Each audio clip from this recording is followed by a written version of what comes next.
called today's message, Why and Why, Why? I've been thinking about this for a while. You know, our minister for the last couple of decades, Vivian Clark, has always said, ask questions, question that. She asks questions, and she walks her talk, let me tell you. She asks questions. Sometimes we'll be talking on the phone, and she'll ask questions until I'm about ready to scream. And I don't. I just say, I'm going to say, Vivian, I'm just not in a space right now that I feel that I can think hard enough to respond to questions any longer. And she'll say, oh, I'm sorry, but I totally understand. And then as often as not, she'll say, why do you think you're in such a space right now?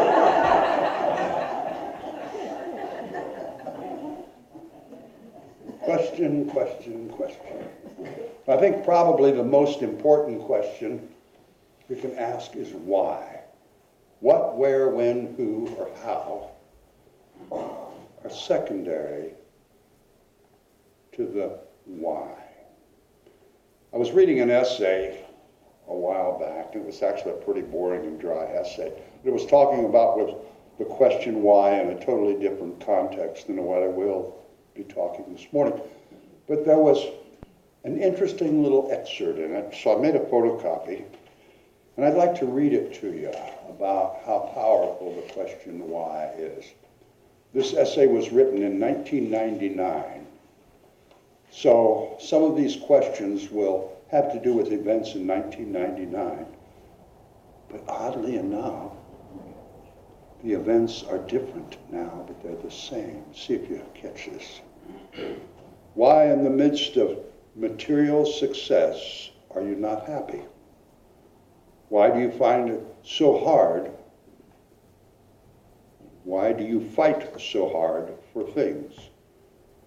Why do you complain and moan about not having enough? And why do you whine and gripe? Why does America see as its mission bombing of life out of Serbia? Why does this nation watch the genocide in Rwanda on TV while the president dedicates a Holocaust museum in Washington? Why do our children kill each other while we debate gun control, sitting back in leather Senate seats?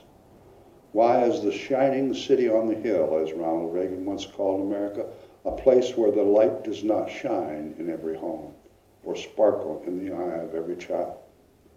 Why does the shining city sometimes shine a harsh and indifferent life on the rest of the world in grim pursuit of the treasures of its gain?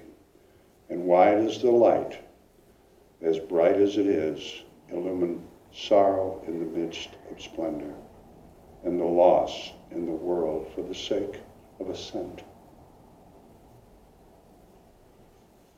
I think maybe we might not be able to answer some of those questions or all of them. And isn't it odd, for every one of those questions, some of them we could ask ourselves for sure. Those of us and them who could actually answer those questions don't. I'm going to ask a couple of why questions today, and I'm going to answer them.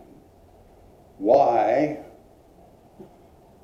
do we do Inquiring Minds email every Friday morning? The answer to that is we want to put out there one little paragraph, one little group of sentences that offers something to think about that maybe you haven't thought about lately. Why do we have our discussion groups? The Thursday morning group's been going on for at least 10 years, maybe longer. The Wednesday night group, 5 years. We never run out of things to discuss. We never run out of things to look at other opinions about. maybe expand our awareness a little bit. When we take in new members, we took in a new member last week, Catherine, we ask only one thing. We don't ask them to believe something or say a bunch of oaths. We ask them to commit to share their time, their talent, their thought, and their treasure with the universe. Not just give your money to the church. Share your time, your talent, and your thought, and your treasure. And why we do that? Those are the four major asset groups that each one of us possess. And when we develop a process, a practice of sharing those, it helps the flow, that unseen flow of abundance, flow through us. And when it becomes an actual thought, I'm going to share my time.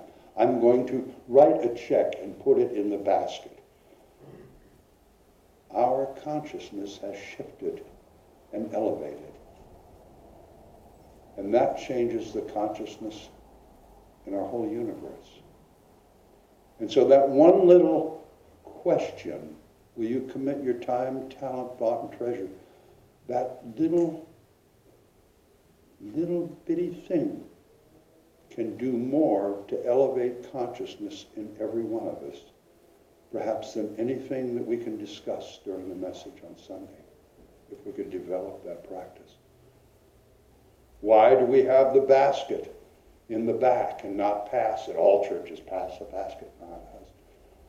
Because it's not about asking for money. Sure, it takes money to run everything, to have anything. But we hope that it becomes that thought, that being mindful about sharing your treasure. There again, different opportunities, ways, motivation, inspiration to elevate your personal consciousness, to enrich your life. Why do we do things like the crab feed, the pasta feed, or Kids Day, where we feed the whole town a free pancake breakfast coming up on July 13th, by the way? Why do we do that? Is to be present and intermingle and be part of, in a real time, real action, present and a mindful way of being part of our community. That we are, whether we like it or not, we are part of this human race. We are part of this society.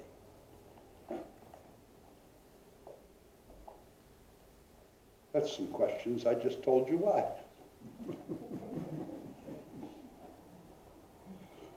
So now the second part. Why? Why ask the question why? One reason. Because it helps us think. That's the motivation to get us to stop and consider and think.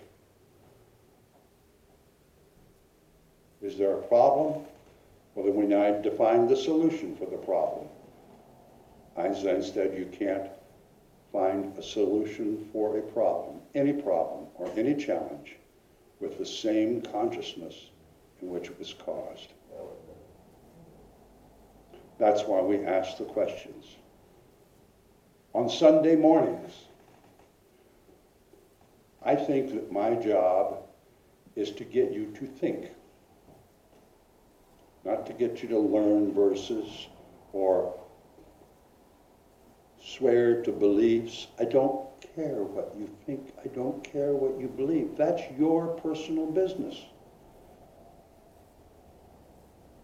But I hope I get you to think. I hope my talks are provocative without being profane. Sometimes I slip a little.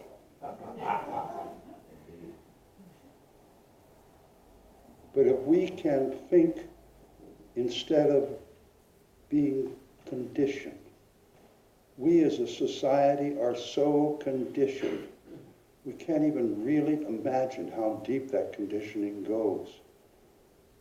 We are expected to be sheep. From the day we are born, conformity. what's the word Bruce uses? Obedience. We are conditioned to be obedient. There's a time and a place for everything. But we don't think enough to make improvements, enrichments in our lives or the lives of those around us. We all know about all the stuff that's just not satisfactory, not acceptable. But how do we make that different? We certainly won't do it by just complaining. We certainly won't do it by just doing the same thing we did yesterday and the day before. Really ask yourselves why. And once you figure out why, then you can start figuring out a response, a resolution, a solution.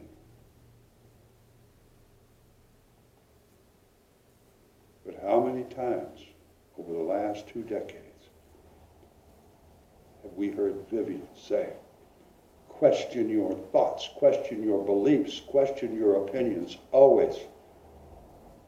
Because all of those things are based on what we presumed and perceived to be facts sometime. Or maybe they're what someone else told us was fact some time ago. Does that still work out well for you? Does it still work out well for your neighbor? Maybe not. We come here as Church of the Oaks as thinking, free-thinking people. We have other choices of things to do and places to go on Sunday morning. And we choose to be here. And in a mindfulness fashion. What's that about? It's to be stimulated to think and consider and maybe learn a different point of view about something. I love it when I get criticism. Sabrina, she comes back and she'll say, I'm sorry, but I disagree with what you said. And I'll tell you what, I am tickled to death. I am so tickled because she heard something that caused her to think and look at her opinion, look at her point of view. And I hope we don't all agree about everything. I hope that each one of us has, as an individual, with all of our experiences and all of our bruises and all of our wisdom, I hope we have difference of opinion. It makes it healthy. That's the texture that makes a community.